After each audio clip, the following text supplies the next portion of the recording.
last week. So on this week edition of your Business with Accent Nominees, so we'll be putting you through, or we'll be discussing and pointing your attention to some regulatory agencies.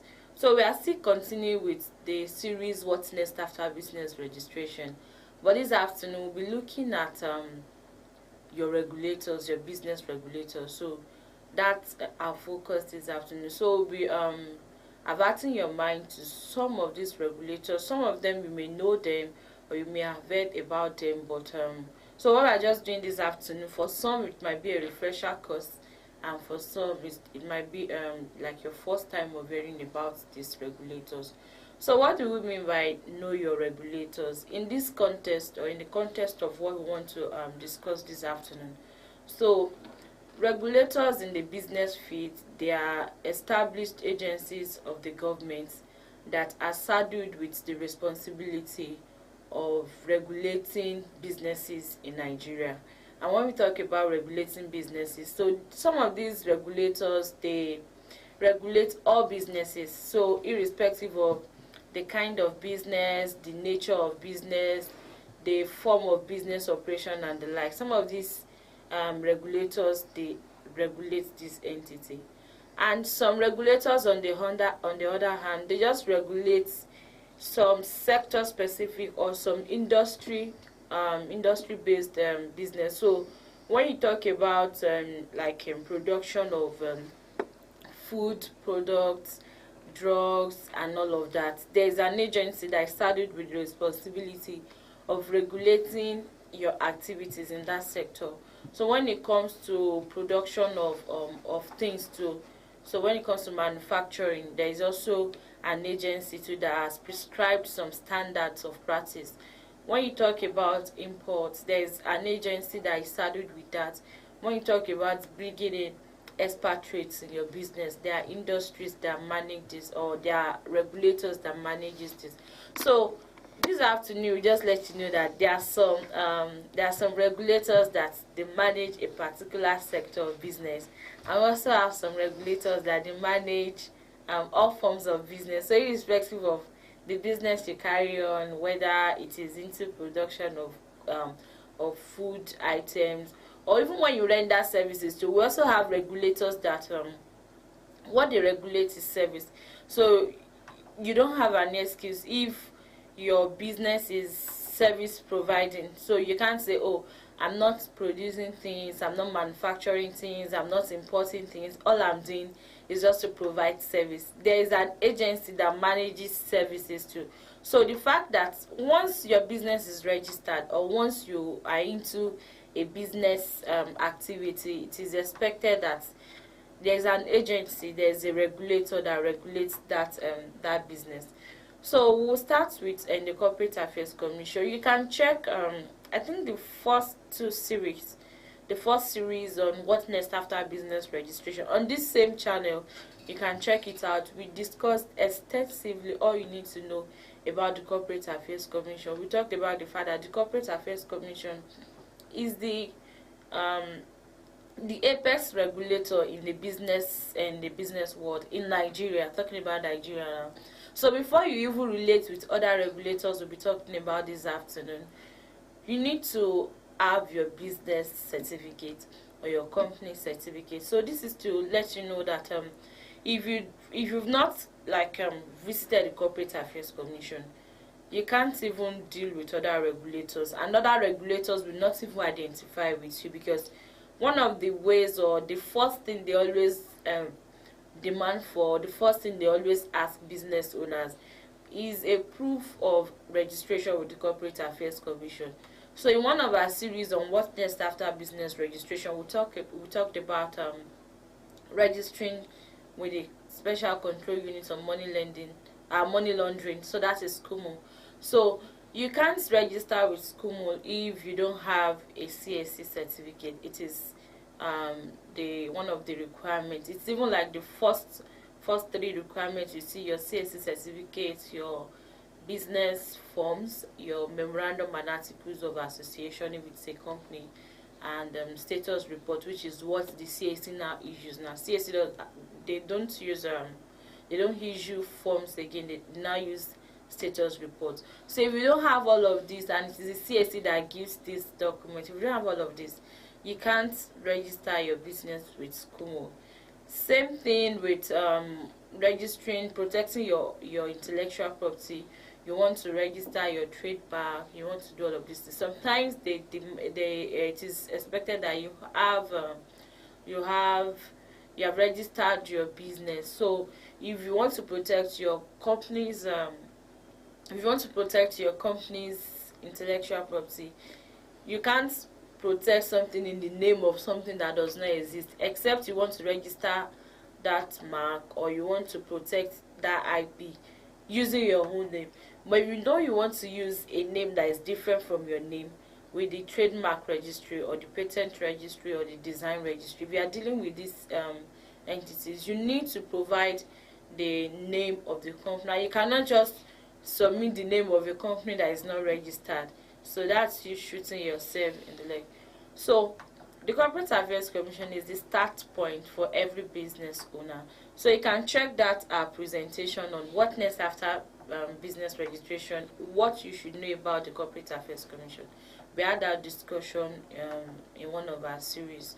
So the next thing, the next regulator, so that is letting you know that the first regulator you have to deal with as a business owner is the Corporate Affairs Commission. And this commission, or this agency, they have so many compliance provisions. There are so many obligations that you need to comply with as a business owner. And when you fail to do this, there are sanctions, there are penalties, and most of their penalties, they are in monetary form. So you find yourself having to pay more than you should pay for filing at a later time, or for failing to do what you are supposed to do. So the next regulator that all business owners will also have to deal with is the Federal Inland Revenue Service, FIRS. Many of us would very much aware of this regulator. So the FIRS is the body that manages tax filing, assessments, ensuring compliance with the provisions of various tax laws in Nigeria. So if you are a business owner, it is also expected that you also comply with the provisions of the different tax laws that applies to your business, and also comply with the procedures or the requirements or things that has been laid down by this board. So they have provisions on when to file your annual returns, how to do it, the entity, the FRS office within your jurisdiction, or within where you carry on business, where you need to do all of these things. So the FRS is the regulator that administers tax. So this is why you also need to know that it is not just CAC that regulates your business. We also have the Federal Inland Revenue Service as a regulator to, on behalf of the federal government of Nigeria, regulating your business tax-wise. So when it has to do with tax, the agency or the regulator in that field is the Federal Inland Revenue Service. So the other another regulator that you need to know as a business owner is the Federal Competition and Consumer Protection Commission. So this commission, just as the name implies, it is a commission that is saddled with the responsibility of supervising business owners, and this commission is not limited to people who are into production of goods and service. So even if your business is if you are in a service industry, like you're a service provider, you provide service to people so when you say, the name of the commission says that Federal Competition and Consumer Protection, so a consumer is not just someone who consumes things like you eat things, but when you subscribe to a service, you're a consumer of that service. So this regulator, they are saddled with the responsibility of ensuring the protection of consumers, people that you supply service to, people you render service to. So it can be what service can a business owner subscribe to? Even as a business owner, you can subscribe to a service. So you can even enforce, you can protect your interest as a business owner by reaching out to the FCCPC, where there's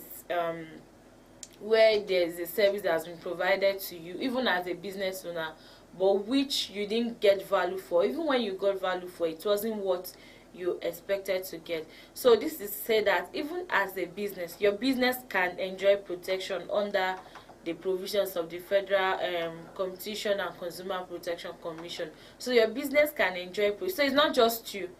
So let's say, for example, you have a business, you subscribe to an internet service, and all the while you did the subscription, you don't get value for it. Let's say once you make the subscription and the next moment there's no service for almost all through the month, and you've paid for it.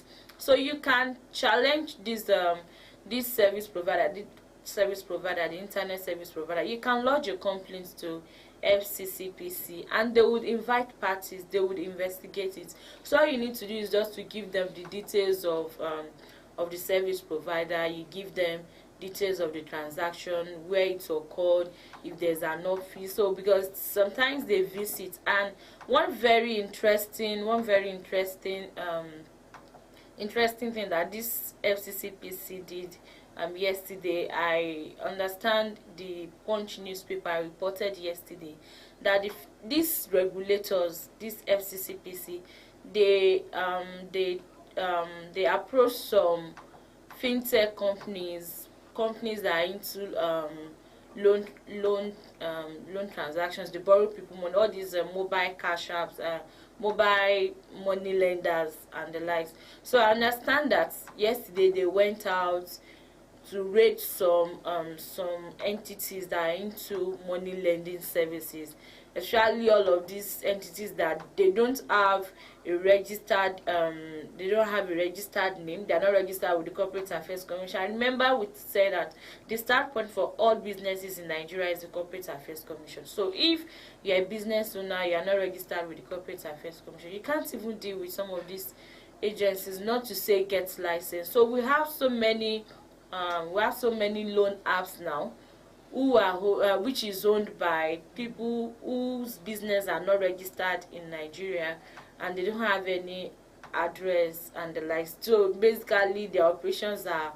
on a mobile app where people borrow money from. And in recent times we've seen several infringements, breach of privacy, where people will call you to say that someone, your family member that you don't even know about, borrowed money from a particular loan app, person has failed to pay and all of that. So yes, they understand that these regulators, this FCCPC, they went out to shut down some of these businesses, and that they even went to the extent of getting court orders, and they are also looking at writing to Google, writing to Play Store, everywhere people can access these people online, to stop their operation. So this is to let you know that the federal government of Nigeria is very much interested in protecting its citizens, and that is why these regulators are put in place to curb excesses of some business owners, and also to protect people who benefit from service, because you can't be paying for something and you're not getting value for it. So this is why we have these regulators. So as a business owner, you should have it at the back of your mind, or you should have this knowledge that where your service is not you didn't provide your service well, or someone has subscribed to your service, you are not giving value for it, or you've produced things that will put people at a jeopardy, or people would it will lead to people incurring liabilities and the likes. So you need to be sure of how you operate your business. You need to know the industry practices, so that you will not be found in default of all these the regulations that has been put in place. So the next regulator we'll be talking about is the National Agency for Food, Drug Administration and Control, that is NAFDAC.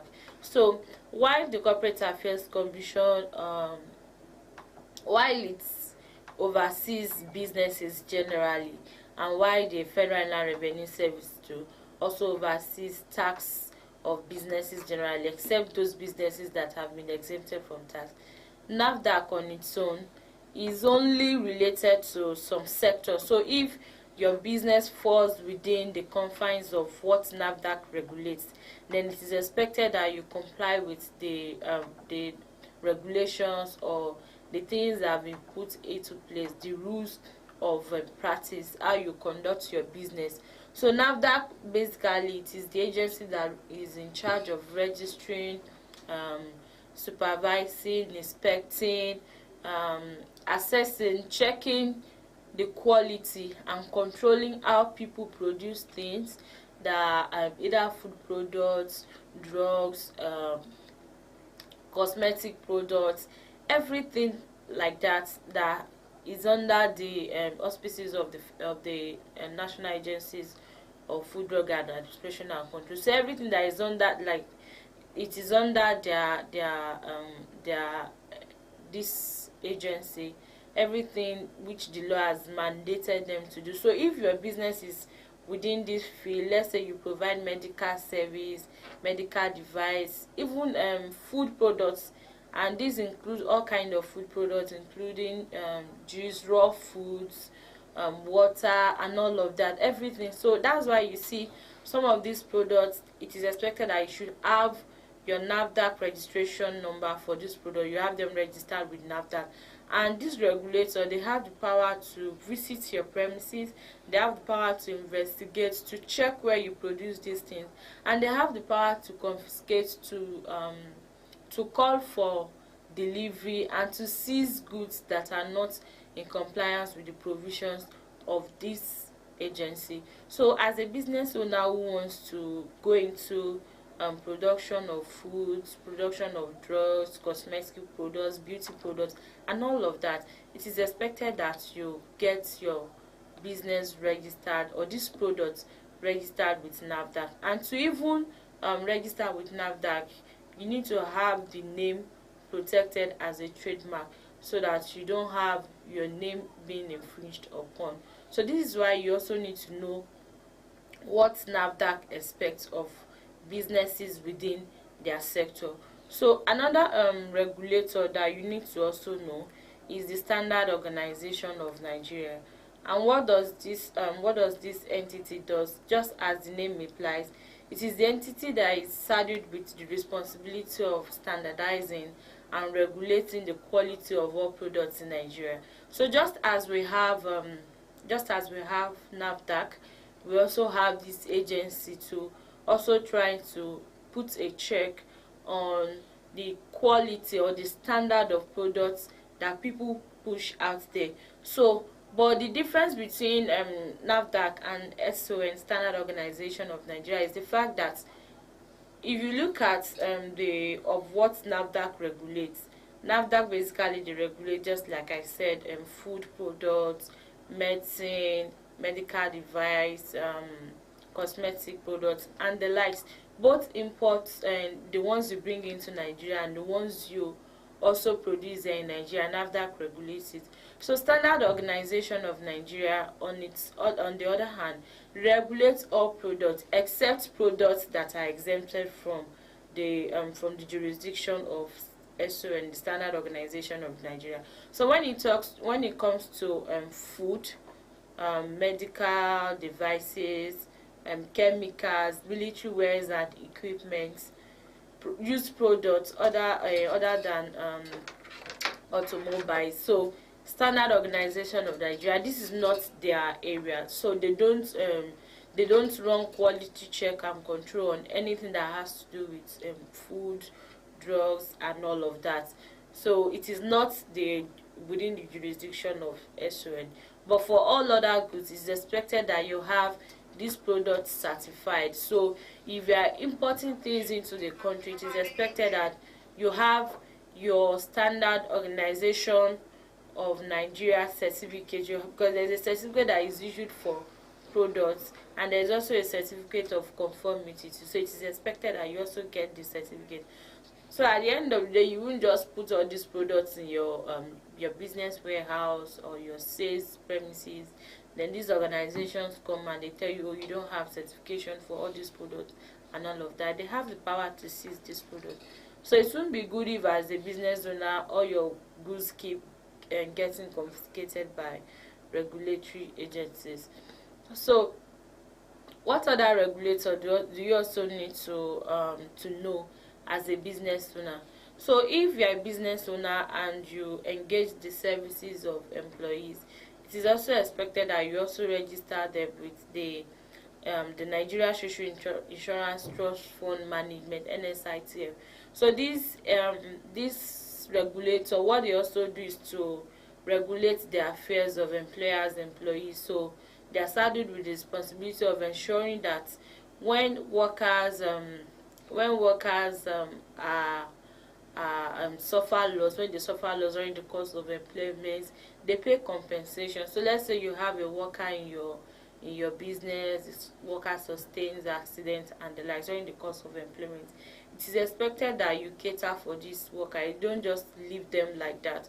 So this is why this NSITF, they have a regulation that all business owners, it's expected that you make contributions on behalf of your employees, so that when they have some work hazards, like they encounter some work accident, there's a need to compensate them for some of these things during the course of employment. Then you can reach out to the insurance body where you make contributions to them, you compensate them.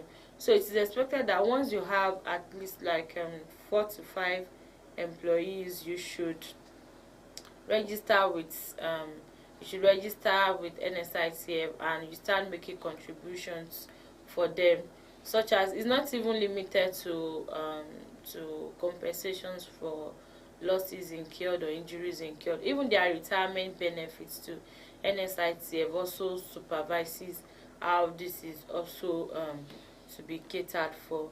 So another regulator that you need to know as a business owner is the Nigeria Immigration and Service too. So the reason why these regulators will come in is where you have expatriates. So where you have people that are not Nigerian citizens in your business, you bring in expatriates into the country.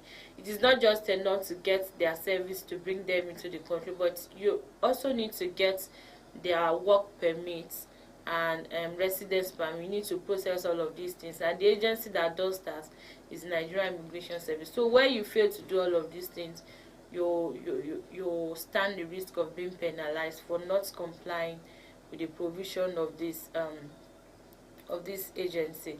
So we've come to the end of today's section, and this is not to say that what we discussed today is like it's all you need to know about regulators.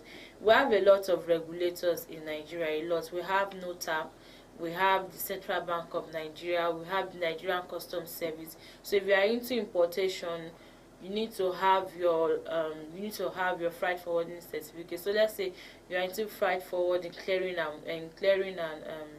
and forwarding business. So you need to have certification licenses for all of this. So this is why you need to know the regulator before going into any business, or even if you've registered your business. But before commencing business, it is wise of you to consult someone, either a lawyer or a business coach, someone who has vast knowledge of your line of business, to put you through on the regulators that regulate that line of business, so that they can let you know the things that you need to put in place. If there are compliance obligations, they will guide you through, so you can know, oh, at this time this is what I'm expected to do before I put my goods out there. This is what I'm expected to do. Or before you even start business, you need to get licenses, because there are some businesses you cannot carry on this business, or you cannot commence doing business even while you are registered with the Corporate Affairs Commission. There are some businesses that you cannot start business operation except you have the license. Like money lending, you need to have your money lending license. if you are going into investments like fund management and all of that, you need to register with SEC. That's the Securities Exchange and Exchange Commission. So this is another regulator too. You have the Nigeria Investment Promotion Commission, NIPC. So this agency regulates investment of foreigners. So in your company you have people who are not Nigerian but they are investing in your business, they are shareholders and all of that. So you need to have all of this, and you need to know what these regulators, their regulatory provision, what they've stated. So you need to know all of these things. So thank you very much for joining us this afternoon on your business with acting nominees. We look forward to seeing you next week again as we come up with another insightful topic. I will encourage you not to miss out next week. We have something beautiful, like a very interesting topic for you next week. So thank you for joining us once again, and always do have a beautiful afternoon.